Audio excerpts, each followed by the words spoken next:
In the minds of millions, she is the ultimate work of art, endlessly photographed and admired.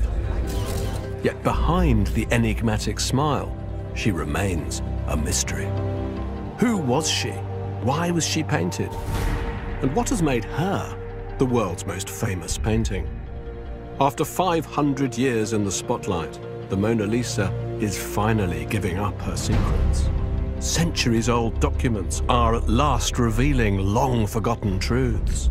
This is wonderful. Ooh, I've got a shiver down my spine. State-of-the-art technology is taking us beneath the painted surface to decode astonishing new evidence.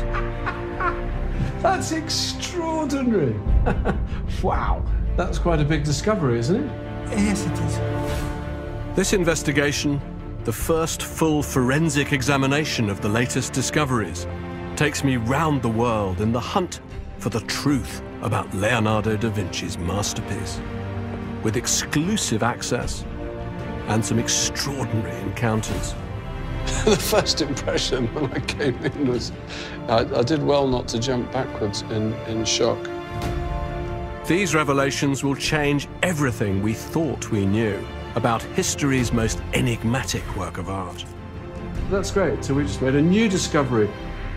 And unlocked the secrets of the Mona Lisa. All of this together marks an extraordinary moment in the history of art. But more than that, this is quite simply one of the stories of the century.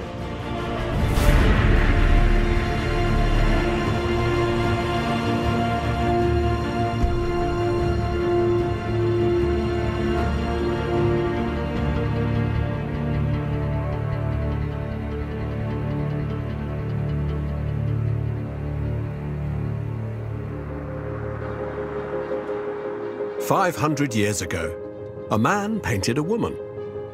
The man was Leonardo da Vinci, artist, inventor, genius. And the result of his work was the inscrutable portrait we now know as the Mona Lisa. It's a masterpiece, and one of the few works he actually finished." So what draws us to the Mona Lisa? She's not a famous monarch or a legendary historical figure. We know hardly anything about her. So what is it about this picture that's gripped the human imagination for so many centuries? I want to begin my investigation by comparing notes with the detective who's been on the case for more than 30 years. One of the world's leading experts on Leonardo da Vinci, Oxford professor Martin Kemp has spent much of his life obsessed by the mystery of the Mona Lisa. What do you think is the key to the Mona Lisa's extraordinary stature as, without doubt, the world's most famous painting? Well, there has to be something inherent in the picture. Some things are famous for being famous, and we live in an age of celebrity, and lots of celebrities are famous for being famous, but they're not going to last. This has gone on for ages. It is just extraordinary. And you've got this sense of something which is beyond pigment and beyond a good likeness and being beyond a face, and it just has that totally uncanny living presence. It's very daring at the time for a woman in a portrait to look at you. You know, women's portraits simply didn't do that. And I think the ambiguity, the tease, the visual tease is something that Leonardo absolutely cultivated. Look at the Mona Lisa, and you can't help feeling there's more going on than meets the eye. If her teasing smile's a question mark, the painting's a riddle. What makes a human being live and breathe? What forces govern the world we live in? Leonardo thought about these questions as deeply as anyone. And behind this breathtakingly lifelike image lay years of investigation into spheres of knowledge like geology and anatomy, some of which were forbidden by the church. Tantalizing evidence for the research that went into the Mona Lisa lies hidden in Windsor Castle. Amongst the gems of the royal collection is an intriguing clue to the genesis of the portrait. A page from what might be called the real Da Vinci Code. If you want to see or have some sense of just how much work there was behind the surface of the picture, then this is a great place to start. It's a sheet of drawings by Leonardo's own hand. And what does it contain in faint outline? Look here. It's a bit like the Cheshire Cat. It's the Mona Lisa's smile without the Mona Lisa attached. It may well have been Leonardo's first gropings towards his idea for the painting. It's a series of studies of the human mouth, the motions of the mouth, how the mouth puckers, how the mouth bares its teeth. You have a very strong sense that for Leonardo, every picture is a kind of encyclopedia entry. And this is just that part of it, dealing with the mouth. It's just the tip of the iceberg.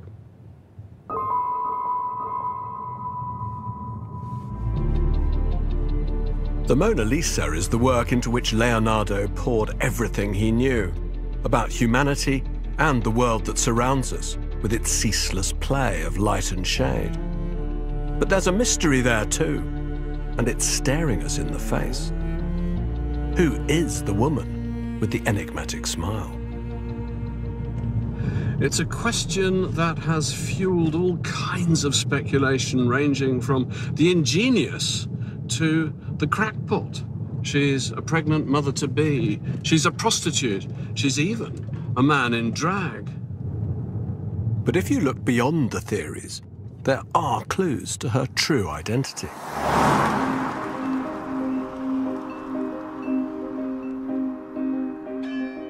Florence, 1500. After many years away, Leonardo da Vinci has returned to the city of his youth. He's come back to work on ambitious military projects for powerful men. He says he's too busy to paint portraits of wealthy aristocrats who clamour after him. Yet according to one writer, Leonardo somehow finds time to paint the portrait not of a noblewoman, but of a humble merchant's wife called Lisa. It was here that Leonardo da Vinci began the most famous painting in the world. And it was here that Giorgio Vasari, the inventor of the very idea of the Renaissance, the author of the very first book about the Renaissance, produced Exhibit A in the case of the Mona Lisa, the very first account of the painting. Who was she? She was the wife of Francesco del Giocondo, a rich merchant. He commissioned Leonardo to create her portrait, and Leonardo responded with a picture, says Vasari, so miraculously lifelike that it seems to be made of flesh, not paint. Leonardo, he says, wanted to avoid the melancholy that dominates so many other portraits, so he employed musicians, entertainers, buffoons to keep her amused. So there you have it, the wife of Francesco del Giocondo, and the smile caused by entertainers hired by the artist. An open and shut case. Or is it? How can we be sure that Vasari was right and that Leonardo did indeed paint Lisa del Giocondo? After all, Vasari wrote his account 30 years after Leonardo's death. And although he did his homework here in Florence, he never disclosed his sources. So could it just be hearsay? Some inaccurate local legend? For centuries, there was no way of telling. Then, suddenly, new evidence emerged from a completely unexpected source. In 2006, a research scholar working in the University Library of Heidelberg turned up this. What it is a page from a copy of Cicero, the ancient Roman author, a book that was once owned here in Florence by a man called Agostino Vespucci. And not only does it have Cicero's text, but it's got Vespucci's commentaries. And this particular passage is crucial because in it, Cicero is discussing Apelles, the ancient Greek artist. And his remarks prompt Vespucci to make his own note, his marginal note. And what he writes is a kind of bombshell in the history of Leonardo's studies. He says, Apelles, he did just the same thing as Leonardo in his portrait of Lisa del Giocondo.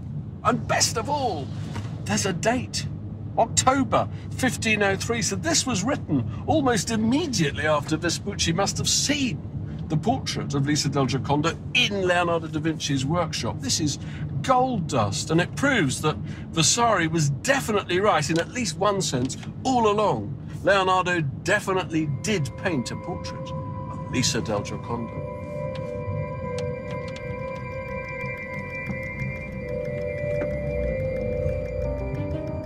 There you have it. Independent testimony from a man in Florence in 1503 who probably saw the picture still wet on the artist's easel. But now there's another question.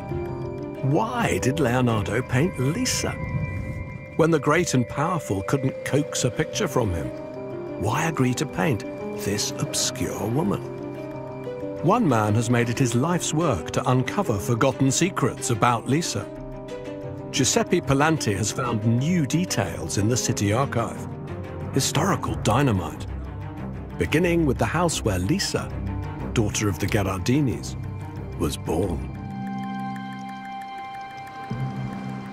On this street, this is the street where the Mona Lisa once lived. Yes, Lisa lived in the dark and narrow street of Florence.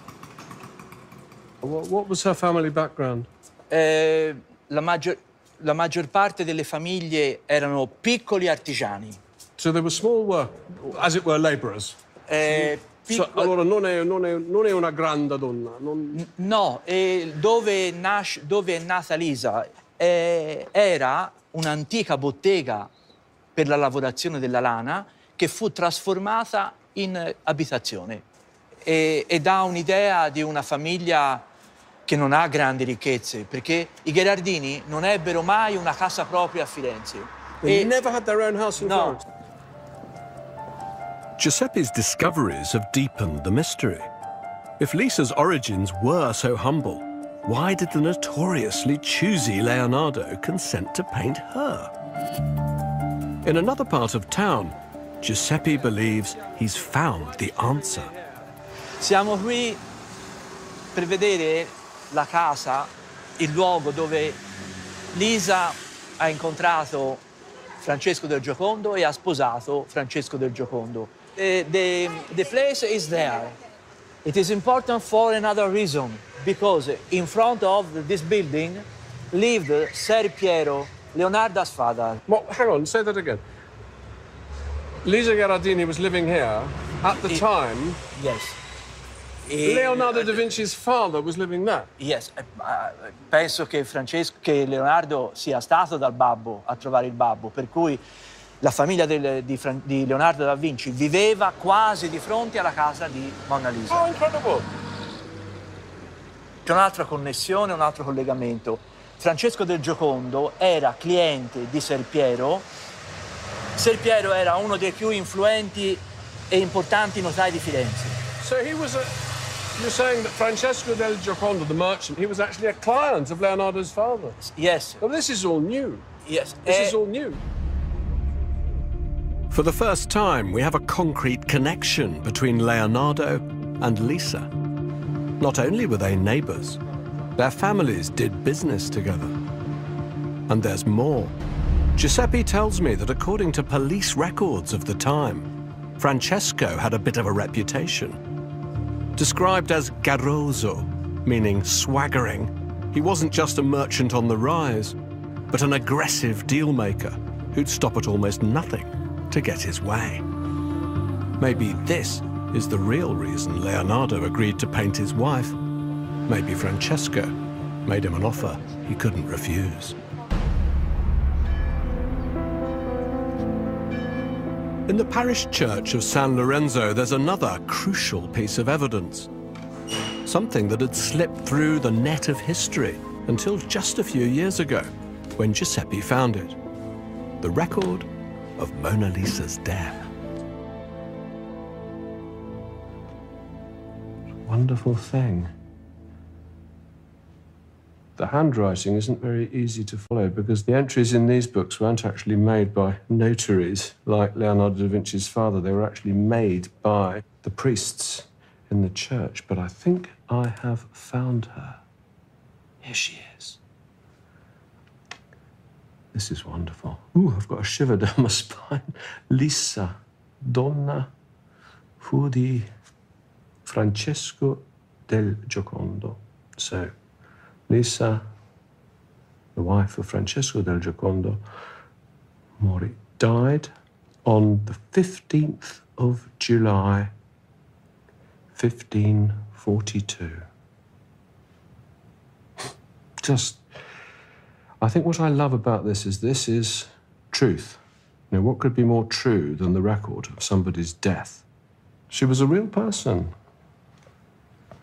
She was a real person. And there's one other sentence in this entry which my friend Palanti didn't mention. It says that she was buried in Sant'Orsola. He told me that. But what he didn't say is this last sentence, tolse tutto il capito. 4 words. She took with her the whole capitolo.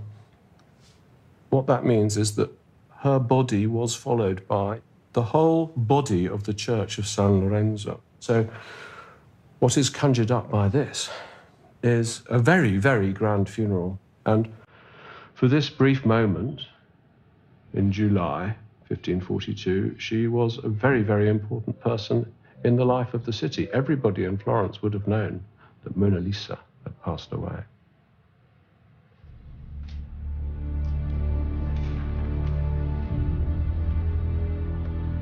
A spectacular funeral. Dozens of canons, chaplains and clerics, the whole Del Giocondo clan, walking with Lisa's coffin. Francesco had died 5 years earlier, but he made sure he provided for all this pomp and ceremony in his will, where she's described as his beloved, faithful wife. Lisa del Giocondo was laid to rest in the now ruined convent of Sant'Orsola. Beyond here, we can't follow her, though we've learned a lot. Leonardo definitely knew Lisa, definitely painted her portrait. But if one riddle's been answered, there's still another mystery to solve. How can we be certain that Leonardo's portrait of Lisa and the portrait in the Louvre are one and the same?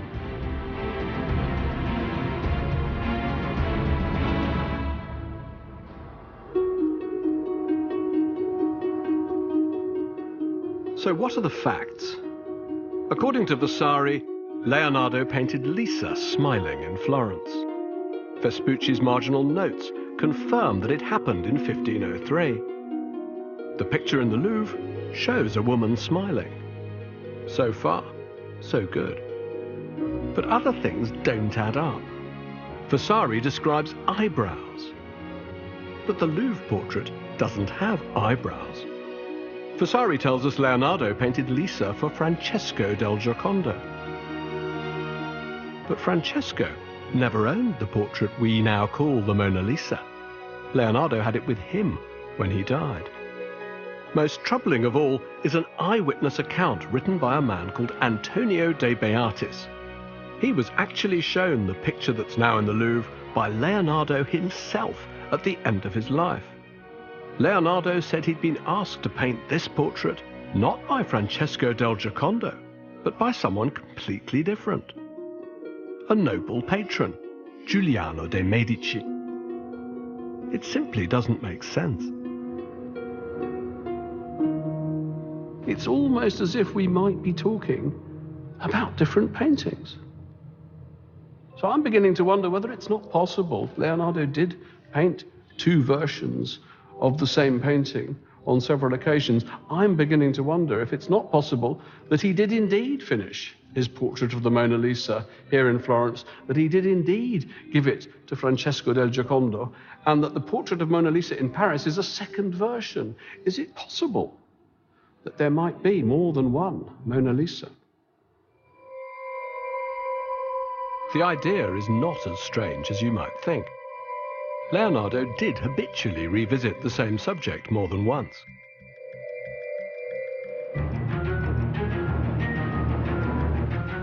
I've come to Singapore to see for the first time a picture that might actually be Leonardo's first version of the painting.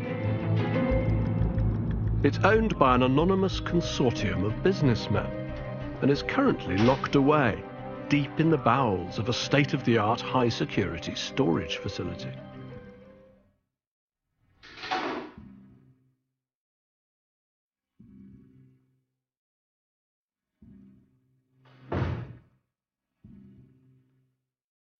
So could this be the first Mona Lisa?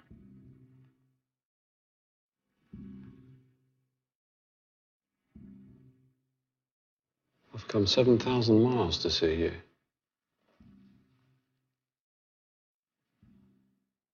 Blimey.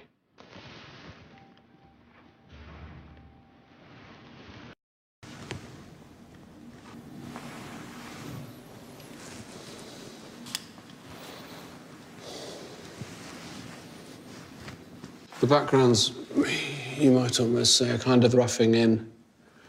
But the face, huh? The face is really something. She's younger, she's smiling. I think there's a lot to be said for first impressions. And the first impression when I came in was, I did well not to jump backwards in shock. It's too good, in my opinion, for any of the other school of Leonardo painters. Very dangerous things like this, they're very dangerous. To say this is definitely painted by Leonardo da Vinci, well, I can't say that, but I think it's not beyond the realms of possibility that this is the picture that Francesco del Giocondo took. And then Leonardo goes off, paints another picture based on the memory of this picture. And that's the Mona Lisa we know in the Louvre. It's very teasing, that smile, isn't it? Very teasing.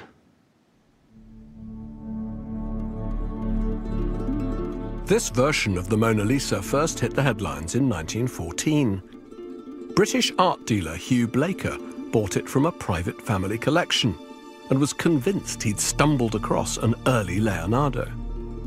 He kept it in his Isleworth studios, and it became known as the Isleworth Mona Lisa. One thing in its favour was its similarity to this pencil sketch copy of the Mona Lisa, done in Florence in 1504 by Leonardo's contemporary Raphael, which seems to show how the painting looked in its original state. Yet after a century of supporters, detractors, and different owners, opinion on the Isleworth painting is still divided. One man who is convinced that Leonardo painted two Mona Lisas is Jean-Pierre Isbouts. He was so impressed by the Isleworth portrait, he wrote a book about it. So what would lead you to think that the Isleworth picture was indeed painted in 1503? What is to say that it wasn't painted in 1553? Well, and I don't know about you, but when you talk about a copy, usually a copy tries to imitate the original. This is not a copy. There are so many different things about this particular Isleworth version that do not appear in the Louvre version. Let's take one example. The columns. The portrait is framed by two robust Doric columns. Why do we know that those columns existed in 1503 and not later on? Because there is Raphael. He makes a sketch. And what do we have on both sides? We have the columns that appear in the Isleworth. They do not appear in the Louvre version. So let's talk about the record written by De Beatis, the secretary to Cardinal d'Aragon, who visited Leonardo in 1516. Which is seriously puzzling. Which is seriously puzzling. But here we have an eyewitness account. Here they are in the room with Leonardo, and he says, yeah, this was done at the request of Giuliano de' Medici. Instigazione. I think what he was doing at this time is give Giuliano credit. Giuliano bailed Leonardo out. When Leonardo was without a mentor, panelists. And that's when Leonardo, because of the patronage and the financial support of Giuliano, finds the time to create this new meditation, if you will, the Louvre version. So your explanation would be, well, here we are. Two different explanations, but then that's not so weird if you think there are two different pictures. Exactly. Jean-Pierre firmly believes this could be Leonardo's first Mona Lisa, done for husband Francesco. But if so, why would it be unfinished? Well, we know Leonardo was slow and Francesco was impatient. So perhaps he just snatched it away from Leonardo once his beloved Lisa's face was complete. A barrage of scientific tests have been carried out on this tantalizing picture. The canvas was carbon dated to around the right period. Multiple tiny paint samples are consistent with the paints Leonardo used. X-ray, infrared and ultraviolet scans have found nothing to disprove it as an early Mona Lisa. But that's the problem. All that conventional tests can do is rule out a possible Leonardo. What about positive confirmation? An eminent scientist based in San Diego, California, has been looking for a solution. Hello. Good to see you, Andrew. Dr. John Asmus is a well-respected nuclear physicist and a pioneer in the analysis of historic paintings. He's one of very few who've been allowed to examine the Louvre Mona Lisa. And that's why the owners of the Isleworth Mona Lisa tracked him down. I started receiving phone calls from a series of attorneys in Switzerland, and they wanted me to look at a painting. And finally, we found that I was going to be on a train from Milan to Geneva, and they asked me to get off the train in Lausanne and take a look at their painting. And so they met me at the train station, and they popped the bonnet of an automobile, and there was a Mona Lisa in the trunk. And the attorney asked me, "Do you think this Mona Lisa was painted by Leonardo?" And my exact words were, "How would I know?" So I got out my Instamatic camera and took a photograph of the painting in the trunk. And it was that image that I then compared with the Louvre Mona Lisa. A few years ago, Dr. Asmus developed a new test to authenticate paintings by Rembrandt. It compares the subtle distribution of light and shadow, measured as histograms, to isolate an artist's unique way of painting.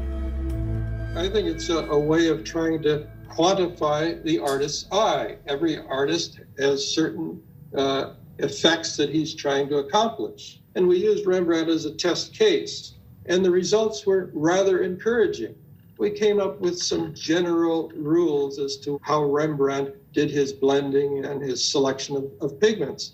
So I tried that same technique on the Isleworth Mona Lisa, comparing it with the Louvre Mona Lisa, and I was stunned. The correlation between those two histograms was 99%, stronger than it was between any histograms of any of the Rembrandt self-portraits that we looked at. How amazing. This demonstrates that the technique for blending light and shade in each face appears uncannily similar.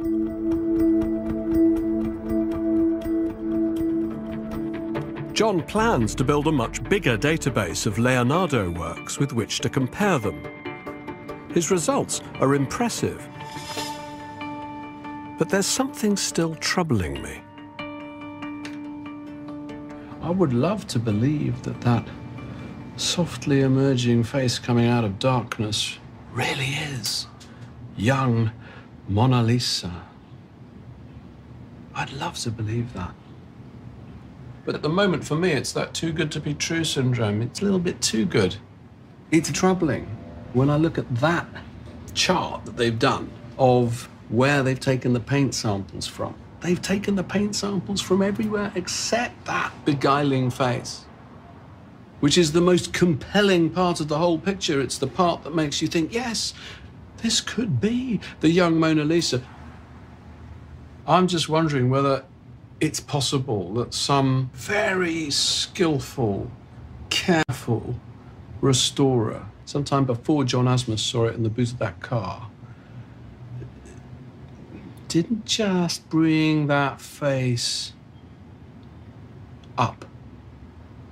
Didn't just make whatever ghost or trace of possibly a Mona Lisa copy into something so much more compelling to the modern eye.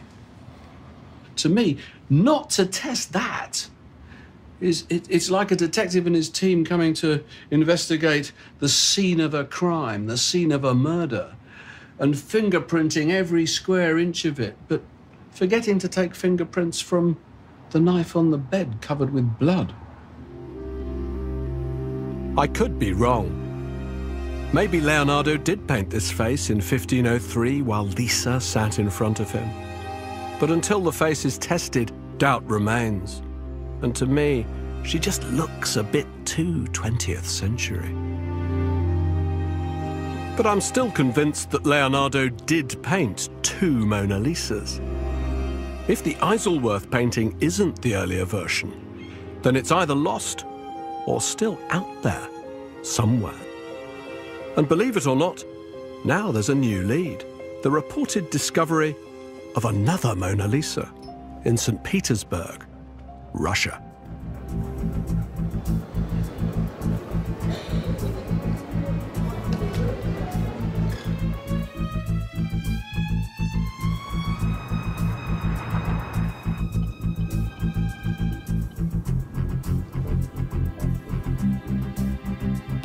This really is a plunge into the unknown. All we've been told is that a wealthy Russian art collector, identity a secret, recently acquired a painting that might be the missing link to the mystery. We haven't yet been told where it is. And then, at the last minute, we're given an address. A place with a dubious past.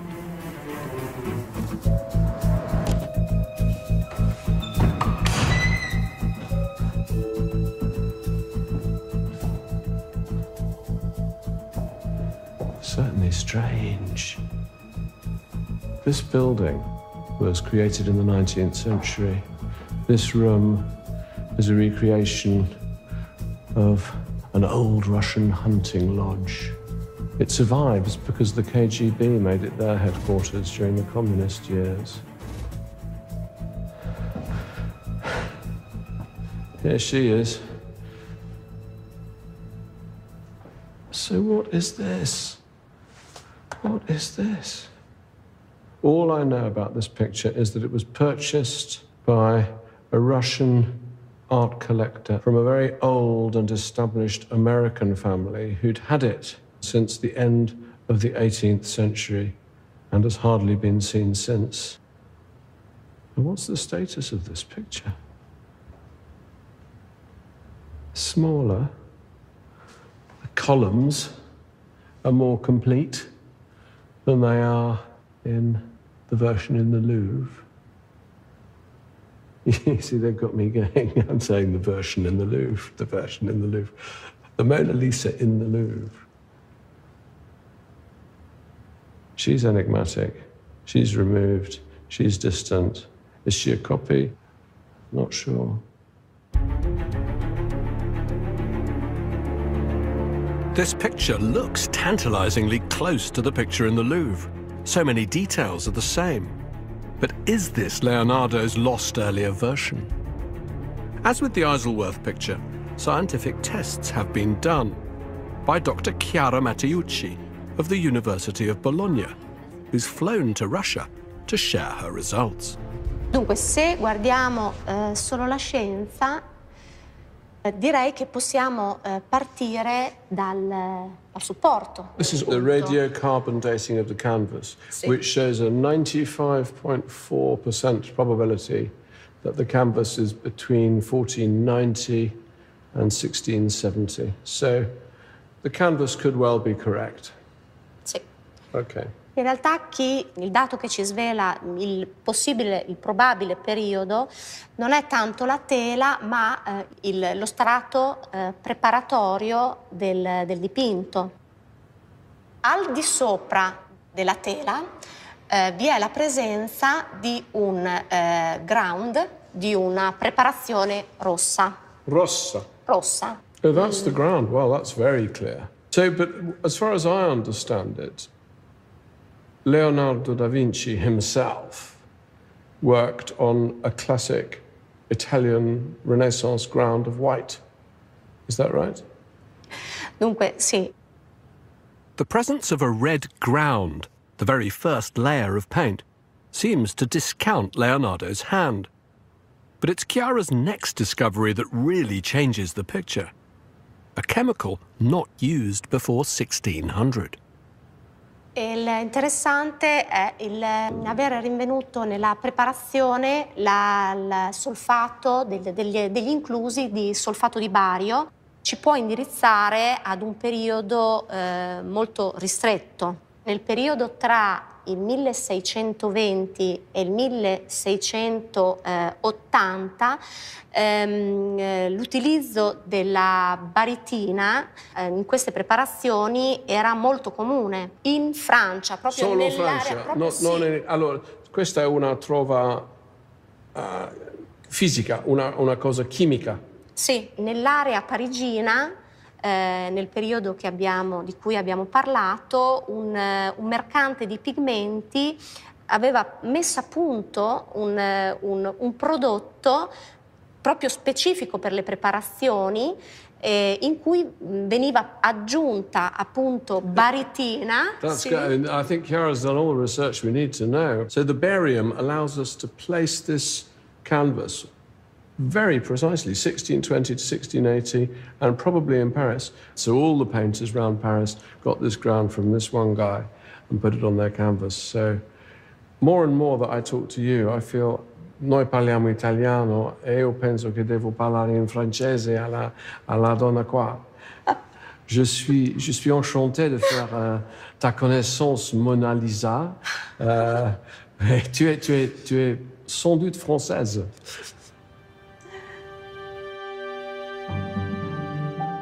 So this Mona Lisa isn't a Leonardo, but a mid-17th century French copy. In fact, there are dozens of copies.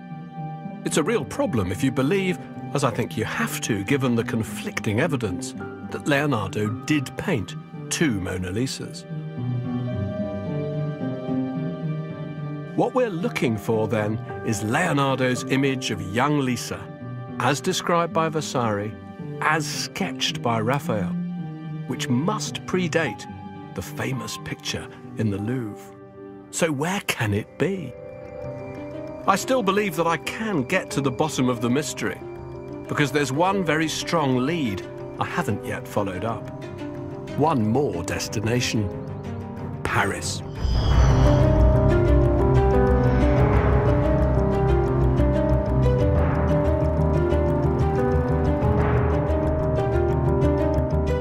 A scientist turned art detective claims he can finally explain the discrepancies. He believes the secrets of the Mona Lisa lie not in other versions of the portrait, but inside the Mona Lisa itself. And he reckons he can prove it. Pascal. Welcome. Pascal Cott is one of the world's leading experts in the analysis of paintings. He's a man in Leonardo's own image, a self-taught physicist, the brilliant inventor of a new technique that's unlocked the secrets of paintings by Rubens, Rembrandt, Picasso, and many others.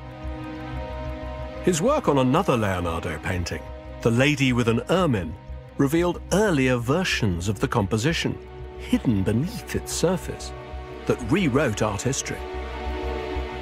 But his great obsession is the Mona Lisa, faithfully reproduced here in his studio.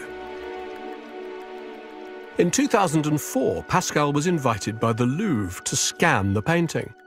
His task? Simply to identify the picture's original colours, hidden beneath the discolorations of time. But Pascal's technique also revealed that there was far more going on beneath the surface. For the last decade, he's worked in secret, decoding those discoveries. And now, he's ready to share them. Our goal is to peel like an onion all the layer of paint to reconstruct the chronology of the construction of the painting. So is this new? Is this a new... This is a new technique, absolutely.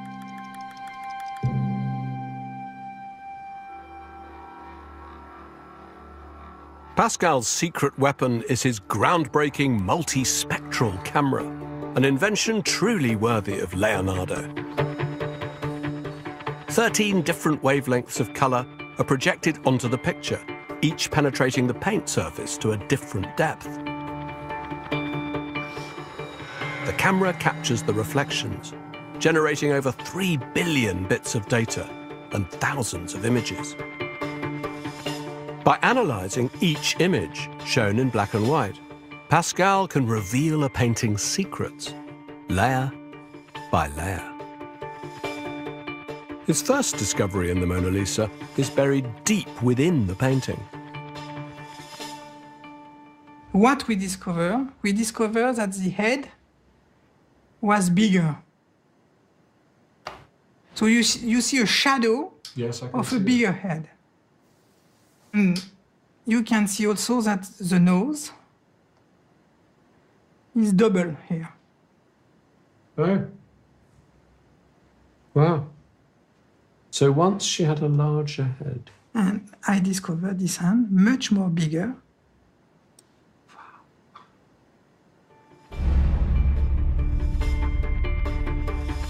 Pascal has pieced together several previously unknown details that lie beneath the Louvre portrait as we know it. Marked in red, they seem to be elements of a larger first portrait that never got beyond a draft stage. But that's just the beginning of Pascal's discoveries. So now we'll continue with one other layer. Voilà, here we are. What on earth is that? What is it? This is a hairpin, like this one. So you found... Something like this. You found, with that little bit of your magic light camera, you found a missing hairpin. Now you know there is a hairpin. You can see it. Ah! Because you know. But yes, no, exactly. How fascinating. And more than that, if you look around the head, you discover 12 hairpins.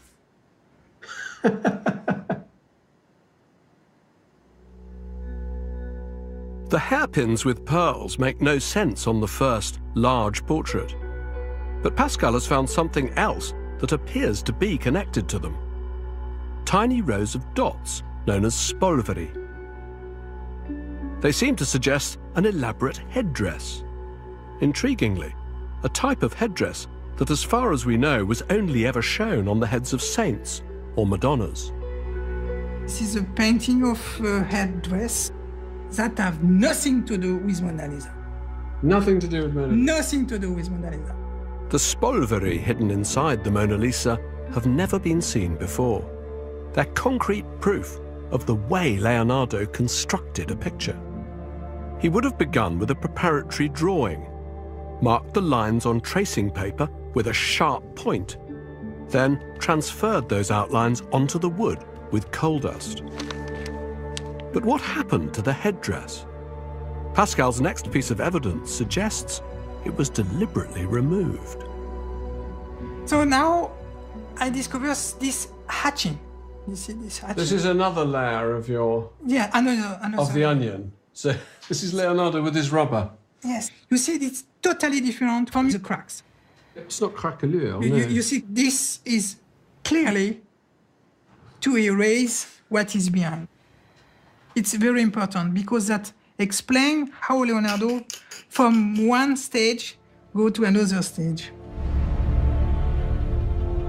Pascal's scans are crucial evidence of the way Leonardo worked, building up a painting stage by stage. Above the scratchings, Pascal reveals the first impression of yet another layer, the ghostly imprint of a face, like a Leonardo Turin shroud.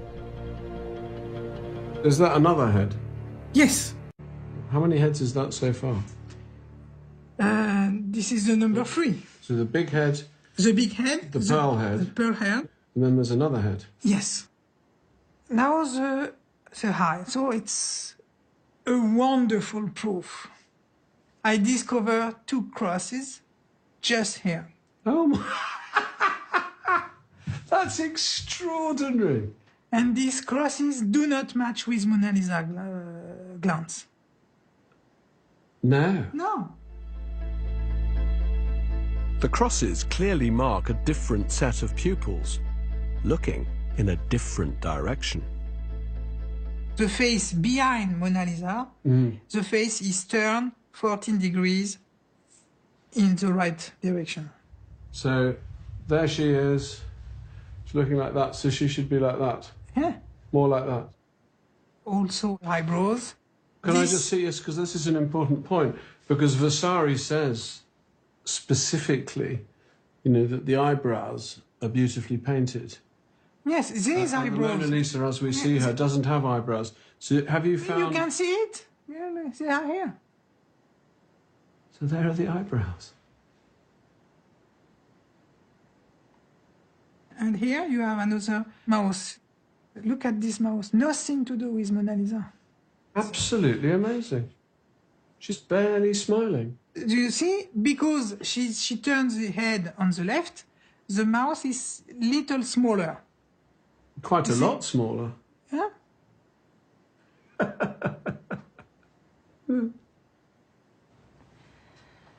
So Pascal, you found a complete face Yes. inside Inside. the Mona Lisa. Yes. Wow. That's quite a big discovery, isn't it? Yes, it is.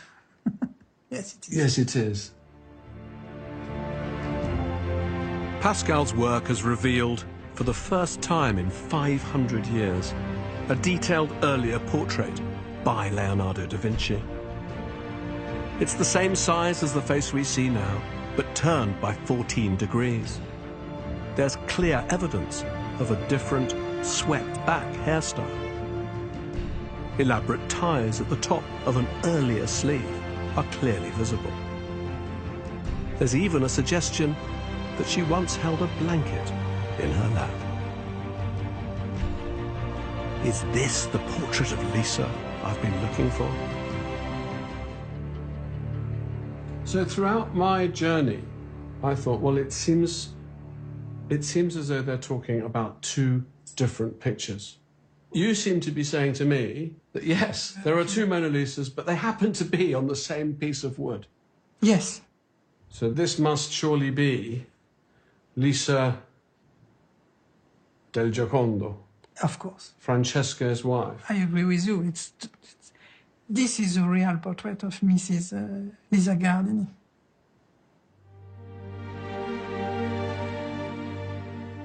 Pascal's pioneering work marks an extraordinary moment in the history of art. By piecing together all the details, then decoding the data to identify the original pigments used by Leonardo, Pascal has been able to construct a digital photo fit of the image. It's a perfect match with the historical record.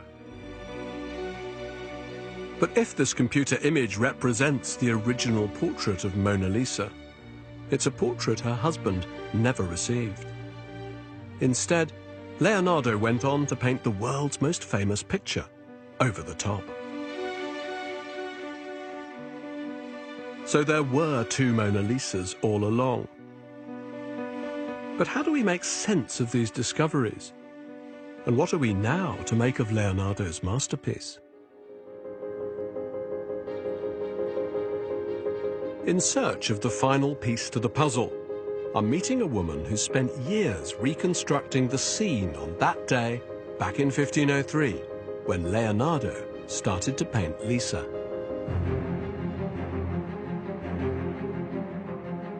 Leading expert on Renaissance hairstyles and costumes, Elisabetta Nignera, has based her work closely on Pascal's findings.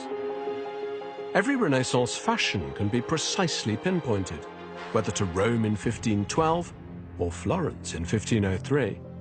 So by recreating the costume Pascal found in the painting beneath the painting, Elisabetta can place and date it very precisely. Her results are a revelation. Looking at the fashions shown in these other contemporary portraits, this lady perfectly fits with the historical image of a wealthy Florentine lady of the very early years of the 16th century. I cannot see any inconsistencies. So this must be Lisa del Giocondo, as Raphael painted her. Yes, this is very close. The closest version we know to the Raphael sketch. It's like a Polaroid. It's like a Polaroid. Yeah. Raphael had actually seen Leonardo's portrait of Lisa when he drew this copy in 1504. Apart from one slight difference, the veil over the bodice, it's identical to Elisabetta's reconstruction and Pascal's photo fit. It's compelling evidence that Pascal has indeed found the first version, Leonardo's original Lisa, lurking beneath the finished work. But where does all this leave the picture we see today?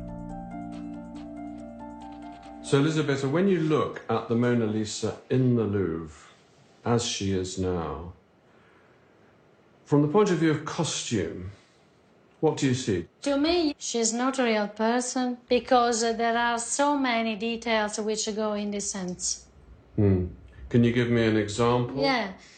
The long hair worn on her shoulder, this wouldn't be conceivable unless you had the very high ranks or it was a posthumous portrait. What about this sort of sash of drapery that comes over her shoulder? The twist. Yeah. This is the most interesting element in Louvre's Gioconda because Greco-Romans classical art devoted such a detail only on one shoulder only, to Venus, and virtues like purity, chastity, faith. So that beautiful strand of drapery that seems to continue the flow of the river in the landscape behind, that is not something that a real woman would have worn. At all. Even so it's more like an attribute of a goddess. Yes. So the Louvre painting shows an idealized woman, maybe a posthumous portrait. Surely then she can no longer be Mona Lisa, because Mona Lisa outlived Leonardo. Wow. Now, for Elisabetta, the moment of truth. As the results of years of research and hard work finally come together, we can at last see how Lisa del Giocondo, the original Mona Lisa, might have looked.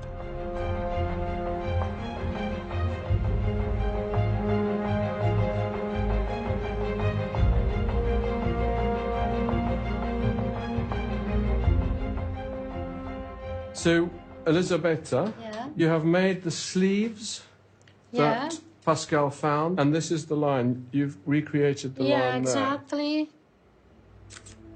It's been an elaborate process, but it leads to a genuine insight into Leonardo's obsessive relationship with this painting. The key is in the colours, which have been exactly matched to Pascal's calculations. The dress for the bodice, he found a greenish-grey pigment. And also the sleeves, we know how Leonardo would call this color, which was called leonato. That is the colors of the lion's fur.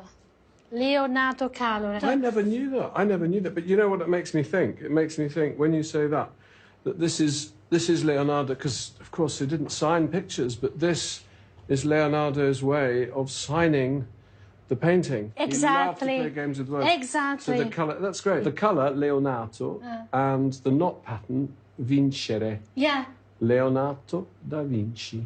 Yeah, it could be. No, we're not joking. I agree with you totally. You agree with me? Yeah, exactly. Because For me, the presence of a hidden signature would answer a nagging question. Why didn't he finish his first version and give it to Francesco? Knotting his name into her bodice, it's like an act of possession. As if Leonardo knew this was always destined to be more than a portrait. No one's painting but his own. If we go 1, 2, 3, quando dico tre, you look at me. 1, 2, 3. Our investigation has revealed for the first time what Leonardo's hidden earlier portrait might have looked like. The portrait, surely, of the Florentine merchant's wife, Lisa del Giocondo. We found a solution to the historic inconsistencies that have long baffled experts. And, it seems, we've discovered that the portrait in the Louvre may not be the Mona Lisa after all. So we're left with the million-dollar question. Who is she? The one piece of evidence that still stands out is the eyewitness account of De Beatis, who had it from Leonardo himself that the woman we now see was painted at the behest of Giuliano de' Medici. So who replaced Mona Lisa in Leonardo's painting? Did Giuliano commission a posthumous portrait, perhaps of a lost love, idealized like a goddess? For me, there's only one candidate, a woman with whom Giuliano had a brief, passionate affair, a woman who tragically died giving birth to their son, a little boy who was still calling for her when Giuliano commissioned the picture. Her name was Pacifica Brandano. Could this be her?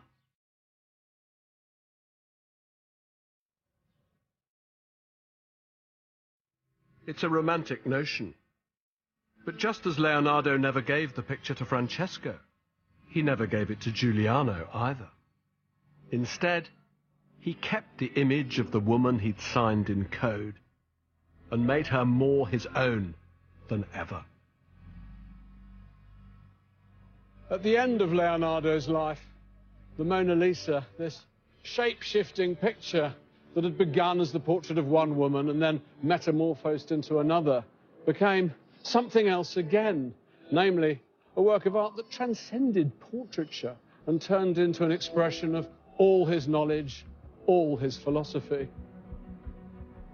The painting's like a shimmering mosaic in which Leonardo has pieced together all that he knows about nature and about human nature. And I think the key to it is that famous smile. Leonardo's way of saying that while we might strive to understand this vast cosmos that surrounds us, in the end it's our destiny to pass through life as swiftly as the smile that flickers across a human face.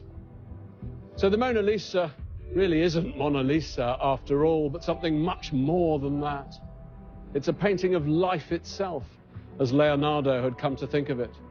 His way of painting us all.